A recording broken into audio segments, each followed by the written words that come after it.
بسم اللہ الرحمن الرحیم۔ شروع اللہ کے بابرکت نام سے جو بڑا مہربان نہایت رحم فرمانے والا ہے، اور درود حضرت محمد مصطفیٰ صلی اللہ علیہ وآلہ وسلم اور اہل بیت محمد مصطفیٰ صلی اللہ علیہ وسلم پر۔ اللہم صلی علی محمد وعلی آل محمد۔ آج ہم آپ کو جس بزرگ کے بارے میں بتائیں گے جناب حضرت شیخ علی حجویری رحمۃ اللہ علیہ المعروف حضرت داتا گنج بخش ہیں۔ آپ کی نسبت سادات حسینی سے ہے۔ آپ کا سلسلہ نسب چند واسطوں سے سید زید بن امیر المؤمنین امام حسن مجتبیٰ علیہ السلام پر منتہی ہوتا ہے۔ آپ کے آباء و اجداد غزنی کے رہنے والے تھے۔ آپ کا دادا کا نام حضرت علی ہے۔ آپ کے والد کا نام عثمان ہے۔ آپ کی جائے پیدائش غزنی ہے۔ آپ کا نام علی ہے۔ اکثر لوگ سمجھتے ہیں حجویری شہر کا نام ہے، دراصل حجویری غزنی کا ایک محلے کا نام تھا، اس لیے آپ علی حجویری کہلاتے ہیں۔ آپ کی کنیت ابو الحسن ہے۔ آپ داتا گنج بخش کے لقب سے پکارے جاتے ہیں۔ آپ کو داتا گنج بخش کیوں کہا جاتا ہے؟ اس کا تسمیہ کچھ یوں ہے۔ خواجہ خواجگان حضرت معین الدین چشتی اجمیری رحمۃ اللہ علیہ المعروف خواجہ غریب النواز جب لاہور میں رونق افروز ہوئے تو آپ کے مزار مبارک پر اعتکاف فرمایا۔ چلتے وقت حضرت خواجہ غریب النواز رحمۃ اللہ علیہ نے یہ شعر پڑھا: گنج بخش فیض عالم مظہر نور خدا، ناکساں را پیر کامل کاملہ را رہنما۔ اسی روز سے آپ حضرت داتا گنج بخش کے لقب سے مشہور ہوئے۔ بعض لوگ تو آپ کو گنج بخش کے لقب سے پکارا کرتے تھے۔ آپ علوم ظاہر کی تصحیح سے فارغ ہو کر علوم باطنی کی طرف متوجہ ہوئے۔ آپ کے استاد شیخ ابو قاسم آپ سے فرماتے ہیں کہ فقیر کے لیے حاضر مرشد سے بہتر کوئی چیز نہیں۔ فقیر کو چاہیے کہ حاضری مرشد کی رکھے۔ مرشد وہ ہوتا ہے جو کہ گواس ہو، نہ کہ محتسب۔ فقیر کو چاہیے اپنے میں قوت پائے تو تب بیعت کرے، اور اپنے میں قوت نہ ہو تو دونوں خراب ہوں گے۔ آپ شیخ ابو الفضل بن حسن ختلی رحمۃ اللہ علیہ کے مرید ہیں۔ وہ مرید حضرت خضری رحمۃ اللہ علیہ کے اور وہ مرید حضرت شیخ شبلی رحمۃ اللہ علیہ کے ہیں۔ آپ نے خراسان، آذربائیجان وغیرہ کی سیر فرمائی، بہت سے درویشوں سے ملے اور بہت سے بزرگیدہ ہستیوں سے استفادہ کیا۔ مرشد کے حکم سے ہندوستان تشریف لائے۔ واقعہ اس طرح کا ہے کہ آپ ایک رات پیر روشن ضمیر کو خواب میں دیکھا۔ آپ فرماتے ہیں کہ تم کو لاہور کا قطب بنایا گیا ہے، لاہور تمہارے سپرد کیا گیا ہے، لاہور جاؤ۔ خواب میں ہی اپنے پیر سے عرض کیا کہ لاہور میں پہلے سے ہی خواجہ حسن زنجانی رحمۃ اللہ علیہ موجود ہیں، ان کی موجودگی میں میرا لاہور جانا بیکار ہے۔ آپ کے مرشد نے آپ کو جواب دیا کہ بحث و مباحثے کی ضرورت نہیں، دیر نہیں لگانی چاہیے، جلد روانہ ہوں۔ حکم پاتے ہی لاہور روانہ ہوئے۔ بعض لوگوں کا خیال ہے کہ آپ سلطان مسعود بن سلطان محمود غزنوی کے لشکر کے ساتھ ہندوستان تشریف لائے، اور بعض لوگ اس سے متفق نہیں۔ ان کا کہنا ہے کہ آپ شیخ احمد جمادی اور شیخ ابو سعید حجویری رحمۃ اللہ علیہ کے ساتھ تشریف لائے۔ لاہور میں پہنچ کر رات ہونے کی وجہ سے آپ نے شہر سے باہر قیام فرمایا۔ صبح جب شہر میں داخل ہوئے تو ایک جنازہ آتے دیکھا۔ دریافت کرنے پر آپ کو معلوم ہوا کہ شیخ حسن زنجانی رحمۃ اللہ علیہ کا انتقال ہو چکا ہے۔ اب آپ کو معلوم ہوا کہ پیر و مرشد کے فرمان میں کیا مصلحت تھی؟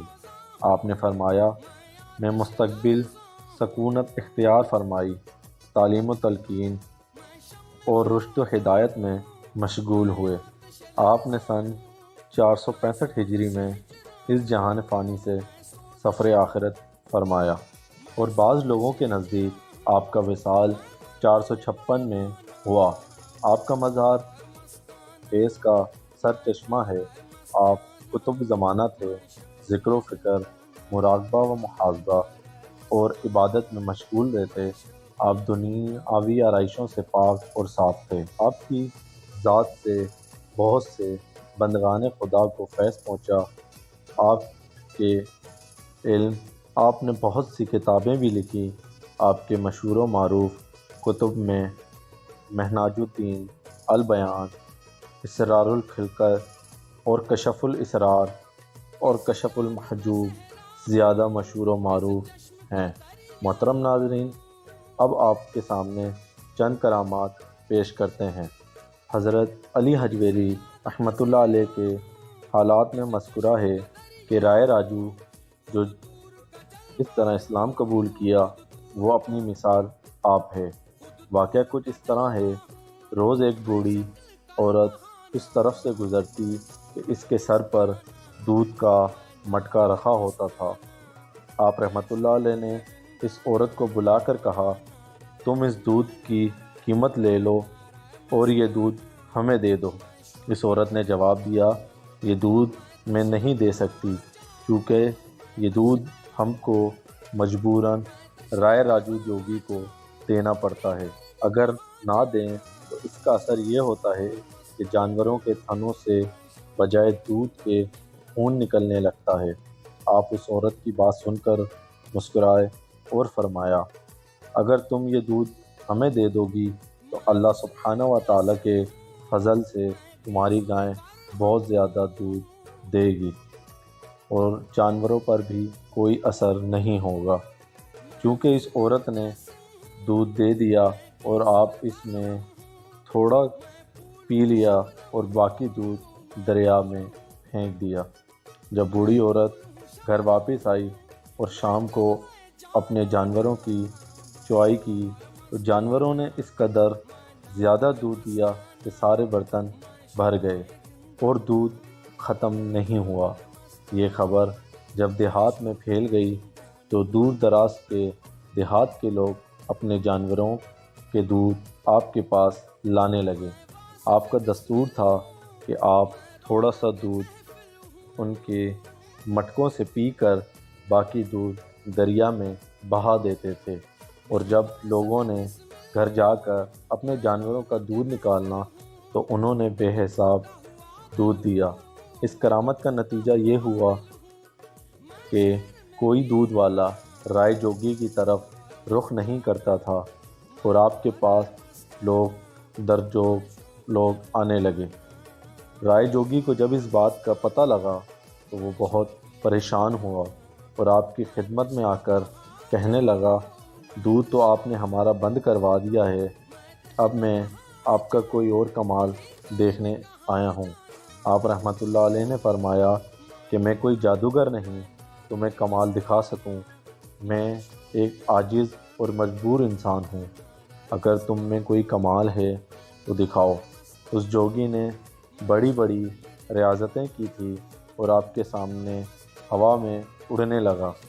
جب وہ ہوا میں اڑ رہا تھا تو آپ نے اپنی جوتی اس کی طرف پھینک دی، چونکہ وہ جوتیاں اس کے سر پر پڑنے لگیں۔ جب حق کے سامنے باطل کی کوئی پیش نہ کی گئی تو آپ کی خدمت میں حاضر ہو کر معافی مانگی اور اسلام قبول کر لیا۔ آپ رحمۃ اللہ علیہ کے دست مبارک حق پرست پر بیعت ہو گیا۔ اس بیعت کے بعد آپ اس کی روحانی اور باطنی اصلاح فرماتے اور اسلام قبول کرنے کے بعد علی حجویری سے تربیت پانے کے بعد رائے راجو جو تاریخی صوفیہ میں حضرت شیخ ہندی کے نام سے مشہور ہوئے، یہ واقعہ تذکرہ اولیاء پاکستان سے لیا گیا ہے اور ویسا آپ کے سامنے پیش کیا گیا ہے۔ حضرت داتا گنج بخش اجویری رحمۃ اللہ علیہ فرماتے ہیں کہ ایک مرتبہ میں اپنے مرشد کے ہمراہ جاتے ہوئے آذربائیجان کی آبادی میں سے گزرا۔ وہاں پر 3 فرقہ پوش مجھے نظر آئے جو کہ گندم کے ڈھیروں پر کھڑے تھے، اور انہوں نے اپنے اپنے خرقہ کے دامنوں کو کسانوں کے آگے پھیلا رکھا تھا تاکہ ان کے دامن میں اس گندم میں سے کچھ ڈالے۔ فرماتے ہیں کہ میرے مرشد رحمۃ اللہ علیہ نے ان کی جانب نگاہ ڈالی اور قرآن پاک کی آیت تلاوت فرمائی، جس کا مفہوم ہے یہ وہ لوگ ہیں جنہوں نے ہدایت کے بدلے گمراہی خریدی تو ان کی تجارت نے ان کو کوئی فائدہ نہ پہنچایا اور یہ ہدایت یافتہ نہیں ہیں۔ فرماتے ہیں میں نے مرشد سے عرض کیا کہ یا حضور، یہ کس قدر ذلت میں مبتلا ہیں کہ لوگوں کی نگاہوں میں ذلیل ہو رہے ہیں۔ شیخ نے فرمایا ان کے پیر کو مرید جمع کرنے کی ہرس ہوئی ہے اور ان کو بھی دنیا اکٹھی کرنے کی ہرس ہو گئی ہے، اور کوئی ہرس اس سے بہتر نہیں ہے، اور امر و حکم کے خلاف کسی کو دعوت دینا ہرس محض ہوتی ہے۔ یہ واقعہ حضرت داتا گنج بخش اجویری کی کتاب کشف المحجوب میں سے پیش کیا گیا ہے۔ ناظرین، اگر آپ کو ہماری یہ ویڈیو پسند آئی ہو تو ہمارا چینل سبسکرائب اور لائک ضرور کریں۔